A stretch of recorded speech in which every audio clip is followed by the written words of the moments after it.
On the cold morning of December 2nd, 2001, the city of Sabadell, Spain, awoke to a scene that would soon become one of the most unsettling criminal mysteries in recent years. In the interior courtyard of a building on Güell y Ferrer Street, the lifeless body of a young woman lay naked on the freezing ground.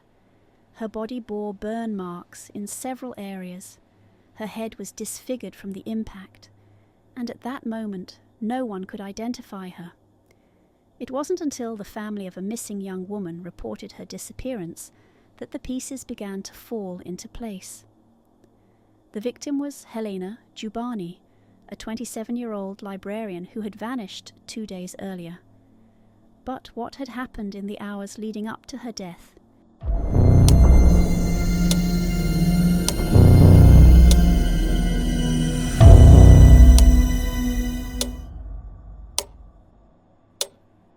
Helena, who worked as a librarian in Saint-Manat, had moved to Sabadell a few months before her death. Since then, she had begun receiving anonymous notes accompanied by small gifts left at her doorstep. The first one arrived in September, along with a bottle of horchata and some media lunas, a traditional Spanish pastry. The message was brief and mysterious, written in an informal tone that seemed familiar. Helena, surprise. We were passing by and thought, let's see what Helena has to say. We are? We'll call you. Eat it all up. As of today, no one knows whether Helena ate or drank it, or if she didn't. Shortly after, in October, a second note arrived, this time accompanied by a peach juice. The note made an odd reference to English, a topic Helena had mentioned in private conversations, a detail that hinted at a close knowledge of her life. Helena, first and foremost, we hope you take this with the same sense of humour as we do. With the third one, we'll reveal the mystery. You're bound to get a good laugh out of it. We'd love to run into you again on one of the UES trips. We'll talk about it soon. Now, let's see if we can find a good, nice and cheap place in Sabadell to brush up on our English. Oh, and enjoy. Don't turn us down, all right? For the third one, it'll definitely be your turn to treat us. Kisses. The note mentioned the UES outings, a group Helena used to join for hiking trips. She was at work when she decided to try the juice. However, after taking a sip, she felt unwell and stopped drinking it. A short while later, Helena began to feel extremely tired and dizzy. She wanted to go home, but some of her co-workers offered to take her to their place so she could spend the night there instead. The next morning, Helena had no memory of what had happened. Puzzled, she decided to take the juice to a laboratory in Sabadell for testing. The results left no room for doubt. The drink contained benzodiazepine, a powerful sedative. This discovery could have served as a warning, but at the time, no one could have imagined the horror that was about to unfold. On Friday, November 30th, 2001, Helena left her home around midday and was never seen alive again. According to the investigation, she received a phone call that day and did not show up for work at the Saint-Manat library, something her colleagues found highly unusual. That same afternoon, she visited the home of 2 acquaintances on Calvet d'Estrella Street in Sabadell. From that moment on, all traces of her disappeared. Her father, who was supposed to have lunch with her the following day, grew concerned when he didn't hear from her. By Sunday, when she failed to show up for an appointment with a friend, his concern turned into alarm. The following Monday, he went to her workplace seeking answers, but her colleagues informed him that she hadn't shown up on Friday.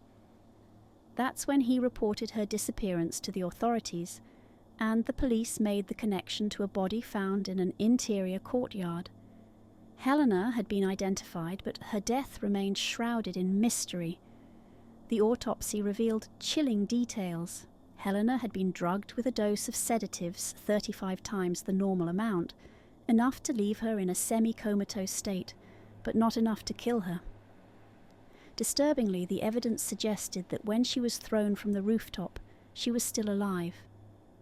Her body struck several clotheslines on the way down before hitting the ground, worsening her injuries and complicating the identification process. Her clothes were found neatly folded beside a matchbox on the rooftop from where she had been thrown.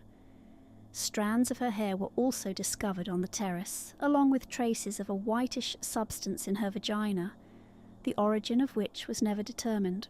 All signs pointed to the same conclusion. This was neither a suicide nor an accident. Helena had been murdered. The initial investigation focused on Helena's close circle, particularly the group of hikers she often went out with. Within this group, a few names began to stand out: Montserrat Carreta, Santiago La Iglesia, Ana Echaguivel, and Xavi Jimenez.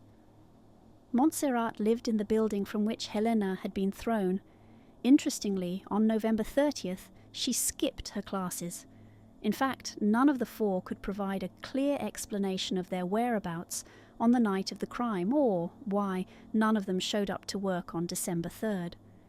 Handwriting analysis suggested that the anonymous notes Helena had received could have been written by Montserrat and Anna, ruling out the two men. The judge in the case became convinced that what had happened to Helena was a women's matter. Montserrat Carreta began to be seen in a new light as more evidence and testimonies emerged. Santi La Iglesia, who had a close bond with Montserrat, became one of the main suspects. Although the police did not initially charge him formally, they soon discovered that he had access to Montserrat's apartment and was linked to several suspicious behaviours. However, the lack of concrete evidence prevented them from taking decisive action against him. On February 12, 2002, the police disrupted Montserrat Carreta's life. She was arrested and placed in preventive detention. In her apartment, investigators found bottles of noctamide, a drug containing benzodiazepine, the same substance found in Helena's body. They also discovered a box of matches similar to the ones used to inflict burns on Helena's skin. While Montserrat endured the isolation of her prison cell, Ana Echaguivel was arrested in March after it was confirmed that part of the second anonymous note had been written by her. For Helena's family, Anna's involvement made no sense. Unlike Montserrat, she did not live in the building where Helena had been on that fateful day. Shortly after, Anna was released on bail. On May 7, 2002, the silence within the prison walls was shattered by devastating news. Montserrat Carreta was found dead in her cell. She had hanged herself with a nylon cord, leaving behind a handwritten letter in which she used her final words to proclaim her innocence. "I am innocent because I did not cause Helena's death, and to be a murderer, one must be the executor of a death. I leave with a clear conscience."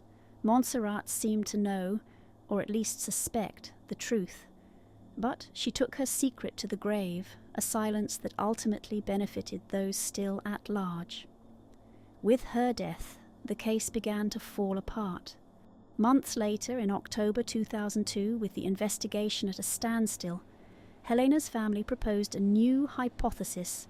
Helena might have been the victim of a macabre role-playing game, a practice that had gained popularity during those decades. In such games, participants adopted fictional identities and immersed themselves in extreme scenarios.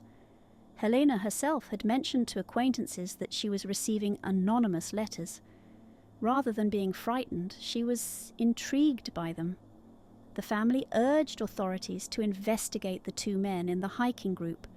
Both they and the police were convinced that Santiago, the man who lived in the apartment with Montserrat, played a key role in the story. However, in October 2005, the case was closed due to a lack of conclusive evidence. No one was convicted. No one paid for what had happened. The truth remained hidden in the shadows. For the Jubany family, as well as for Montserrat's family, the real culprits remained free. They believed that Santiago, with his criminology knowledge and access to Montserrat's apartment, had manipulated the scene to incriminate her. Over time, the mistakes in the investigation became evident. Subsequent handwriting analysis contradicted the initial conclusions, which had pointed to the women. Years later, in 2018, the case resurfaced when the radio program Crims dedicated several episodes to Helena's story. A detective broke his silence and confessed that the judge had prevented the police from doing their job properly. He had no doubt the true killer of Helena was Santiago, and he hadn't acted alone. Soon after, a new testimony cast further doubt on the events. A neighbour claimed to have seen Montserrat the day before the crime, walking erratically as if she were drugged, assisted by two young men. One of them was Santiago. If this was true, did it mean that she too had been a victim? The case took a new turn with the appearance of new evidence. Helena's family raised their voices, outraged by the mistakes made during the investigation. If the handwriting of the men had been analysed from the start, they might have found answers much sooner. Among the recent evidence was a hard drive from Helena's computer. On it, investigators found emails she had exchanged with Xavi, the other man from the hiking group. In these messages, Xavi displayed a clear interest in her, a persistent behaviour that mirrored the second anonymous letter she had received, in which he mentioned his desire to learn English. Helena had, in fact, confessed to her friends that she suspected Xavi was the one writing the anonymous letters, a man she had been trying to avoid. At the same time, it was discovered that Santiago frequently bought sedatives at pharmacies near the apartment where everything had happened. Finally, in June 2020, the case resurfaced once again. After analysing the emails and comparing them to the anonymous letters, the judge found a clear connection. He decided to reopen the investigation just one day before the crime would be subject to the statute of limitations. When the police asked Xavi to provide writings from that time to compare with the letters, he refused. However, experts analysed his current handwriting and, after a thorough study, reached a definitive conclusion. He was, without a doubt, the author of the second note. His alibi for those days also failed under scrutiny. It was contradictory to the testimonies of other witnesses. His DNA, along with Santiago's, was compared to the DNA found on Helena's body, but both came back negative. Despite these advances, the truth still remained hidden. As time passed, it became the case's greatest enemy. The deadline for the accused to be judged was fast approaching, with December 2025 marking the final statute of limitations for the case. If no new evidence emerges before then, those responsible for Helena Jubany's death could remain unpunished, leaving a sense of hopelessness in both her family and the society still searching for answers.